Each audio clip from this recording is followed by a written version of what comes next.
you're a Hungarian Jew who escaped the Holocaust by posing as a Christian. Right. And you watched lots of people get shipped off to the death camps. Right. I was 14 years old. And I would say that that's when my character was made. In what way? That one should think ahead, one should understand and anticipate events, and one is threatened. It was a tremendous threat of evil. I mean, it was a very personal experience of evil. My understanding is that you went out with this protector of yours who swore that you were his adopted godson. Yes, yes. Went out, in fact, and helped in the confiscation of property from the Jews. That's right. Yes. I mean, that sounds like an experience that would send lots of people to the psychiatric couch for many, many years. Was it difficult? Not at all. Not at all. Maybe as a child you don't see the connection, but it created no problem at all. No feeling of guilt. No. For example, that I'm Jewish, and here I am watching these people go. I could just as easily be there. I should be there. None of that. Well, of course, I could be on the other side, or I could be the one from whom the thing is being taken away. But there was no sense that I shouldn't be there, because that was, well, actually, funny way, it's just like in markets, that if I weren't there, of course I wasn't doing it, but somebody else would be taking it away anyhow. In other words, whether I was there or not, I was only a spectator, the property was being taken away. So I had no role in taking away that property. So I had no sense of guilt. Peace, my name is Haven Bullets, and I'll explain what that clip I just played was for later, but this video, I wasn't going to make it because it's going to be a response to Yvette Carnell's, her videos, the 2 videos she made. But then somebody told me I need to make this video. And I was thinking, how am I going to make it? But then I was like, I don't know. But I would like to say one thing. She's promoting racist white propaganda about the slave trade. Because first of all, the Atlantic slave trade lasted for over 400 years and took place over the entire continent of Africa. 400 years and took place over the entire continent of Africa. And to try to boil that Holocaust down into one statement, Africans are responsible for the slave trade, is pure garbage. It was actually white people who invented that whole talking point to deflect away from what they did during the slave trade. But anyway, I was going to say I'm going to make a bunch of videos breaking this down, but nobody really, a lot of people, of our people sadly, don't respect our ancestors and respect the tragedies that we went through. Like, for example, Kanye making a statement that slavery was a choice, but he would never make the statement the Armenian genocide was a choice. But he'll talk so flippantly about his own people. And Yvette Carnell is saying with this. So I thought about it. How can I break this event down in a way that people can't deny it and show them the errors of their ways? Then I thought about it. Would Yvette Carnell ever say the Jews were responsible for the Holocaust? Have you ever heard anybody say the Jews are responsible for the Holocaust? Have you ever heard anybody say that Jews put Jews on those cattle carts? Jews helped Jews get stuffed in those ovens? Jews watch Jews in the concentration camps? No, you never heard that. No, you ever hear that. It'll be better for you, for an individual, to deny the Holocaust even happened than to say that phrase out their mouth. And we know that, because we know what would happen to you. And we know for a fact no black person would ever utter that statement. So today we'll talk about collaborationism. What is collaborationism? Defined by Merriam-Webster, the advocacy or practice of collaborating with an enemy. Now, that definition will come into play later, because right now I want to talk about the Judenrat. This is a picture of the Judenrat, and for all y'all who don't know what the Judenrat is, I'm going to explain it to you right now. Judenrat, Jewish Council, was a World War II Jewish-German collaboration administration agency imposed by Germany, principally within the ghettos of occupied Europe, including those of German-occupied Poland. The German administration required Jews to form a Judenrat in every community across occupied territories.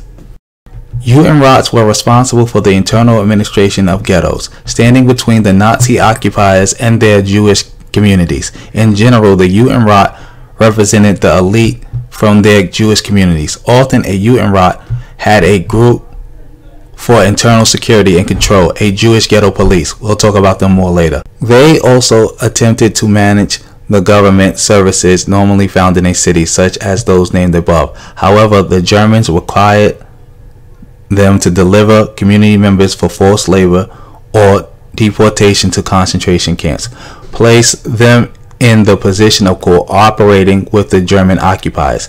To resist such orders was to risk summary execution or quick replacement and inclusion in the next concentration camp shipment. In a number of cases, such as the Minsk ghetto and the Lagwa ghetto, Judenrat cooperated with the resistance movement. In other cases, Judenrat cooperated with the Germans. Now, this is what collaborationism looks like. These were administrators that was set up by the Germans to do their bidding, just like in parts of Africa during the slave trade, where people, Africans, quote unquote, sold other Africans into slavery. Those governments were either put in power by Europeans or empowered by Europeans, and when they did that for them, they had to help them get slaves. And to resist would have meant that the Europeans would go somewhere else and then empower somebody else against you, so you would be a slave. That's what happened. It wasn't this situation where Europeans just magically got on a boat and sailed to Africa and Africans started running up to them and said, hey, you want to buy another African? Even that type of terminology in and of itself is problematic when you're talking about that time period, because nobody recognized or saw themselves as Africans, and they were a tribal people. And anybody who knows anything about tribal people, if you're not in my tribe, you're not my people. Well, anyway, we're gonna keep moving on. Hannah Arendt wrote in her 1963 book, Eichmann in Jerusalem, that without the assistance of the Judenrat, the registration of the Jews, their concentration in ghettos, and later their active assistance in the Jewish deportation to extermination camps, fewer Jews would have perished because the Germans would have encountered considerable difficulty in drawing up lists of Jews in occupied Europe.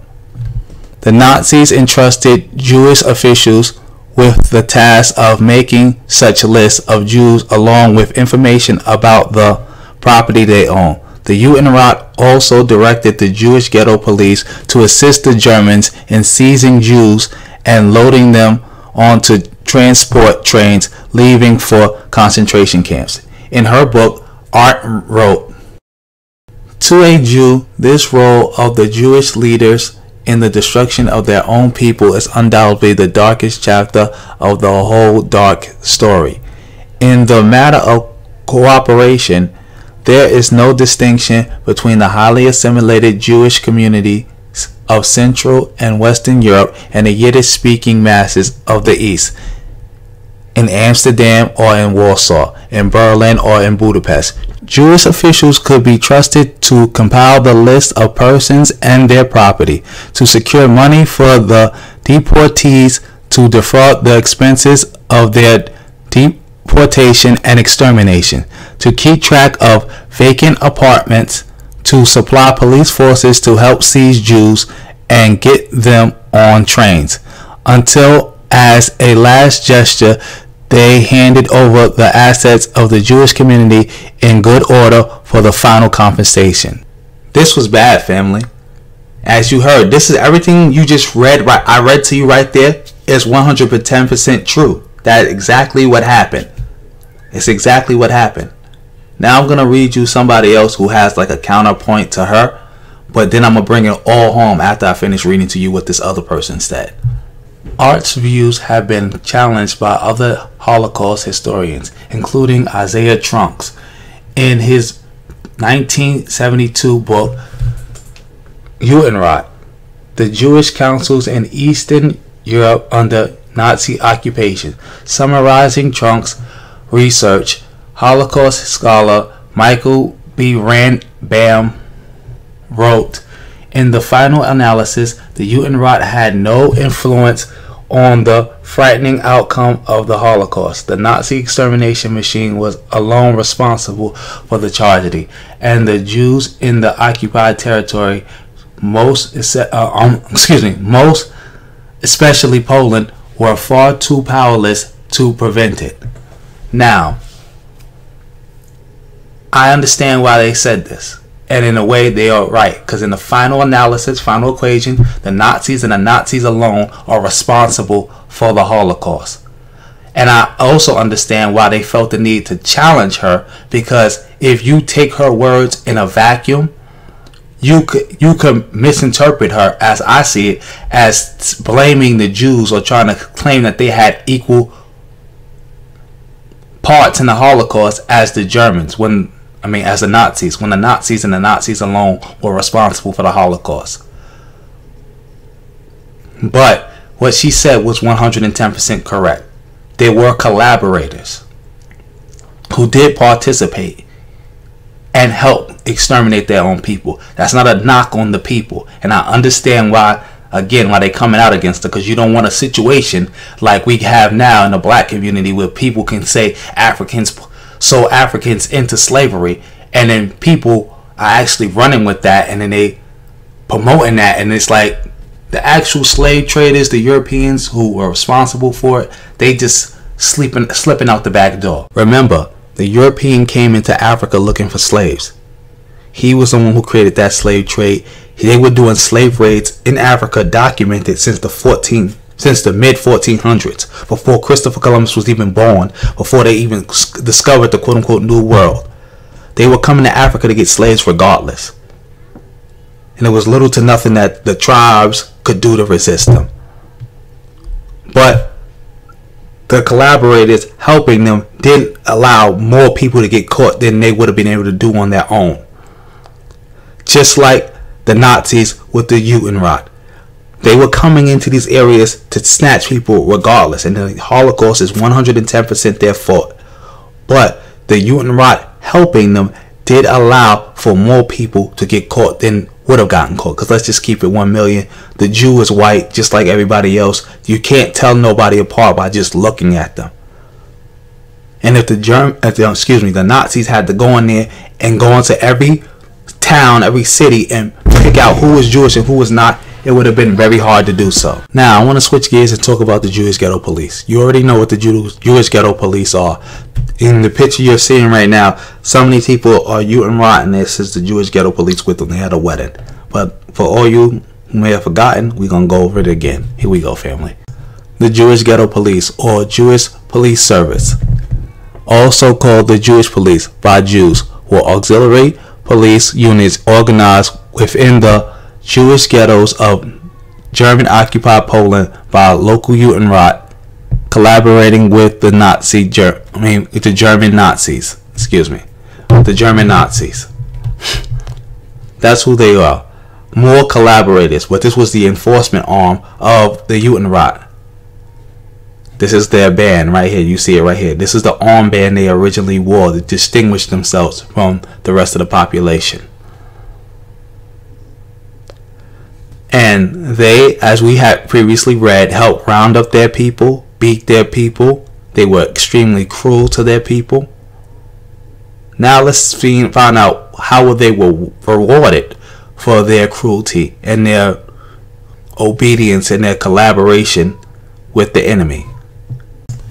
The Polish Jewish historian and Warsaw Ghetto archivist Emanuel Ringelbel, has described the cruelty of the ghetto Jewish police as, at time, greater than that of the Germans, the Ukrainians, and the Lithuanians. The Jewish ghetto police ultimately shared the same fate with all their fellow ghetto inmates.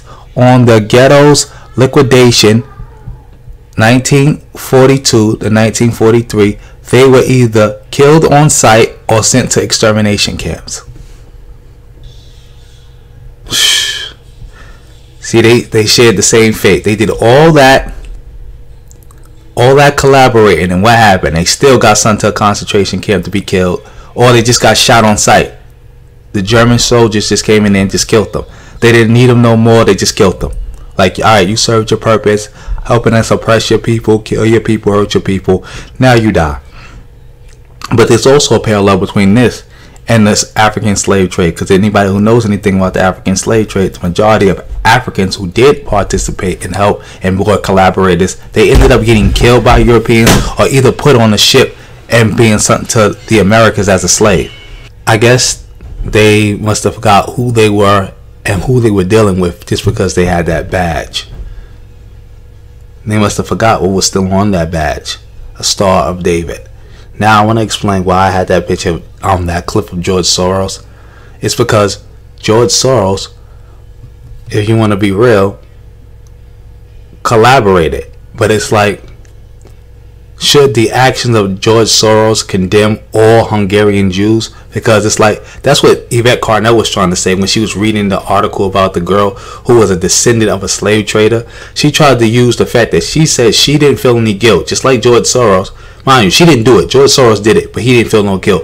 She didn't do it. She didn't feel no guilt for what her ancestors did. And Yvette tried to turn that into, well, not only is she a bad person, but all her people were bad people, because I think she was a Aruba, and she tried to turn it to not only are the Aruba bad, but all Nigerians are bad. And it's like, it doesn't make any sense. Her grandfather could have been the biggest collaborator in the slave trade, in the history of the slave trade. How does that condemn all Arubans? Remember, a lot of Arubans got on them ships and made their way to the Americas in chains. How does that condemn all of Nigeria? Nigeria is a fake country created by Europeans. There's a bunch of different groups in there that had nothing to do with that.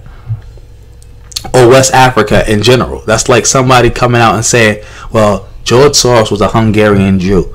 So not only are we going to condemn all Jews from Hungary, even though hundreds of thousands of Jews died in Hungary, not only are we going to condemn all Hungarian Jews, we're going to condemn all Eastern European Jews because of something he did to protect his life from the Nazis. That's what Yvette Carnell was doing. And she also talked about getting quote unquote reparations from this person. Like, ignore America. Let's just focus on the descendant of a slave trader.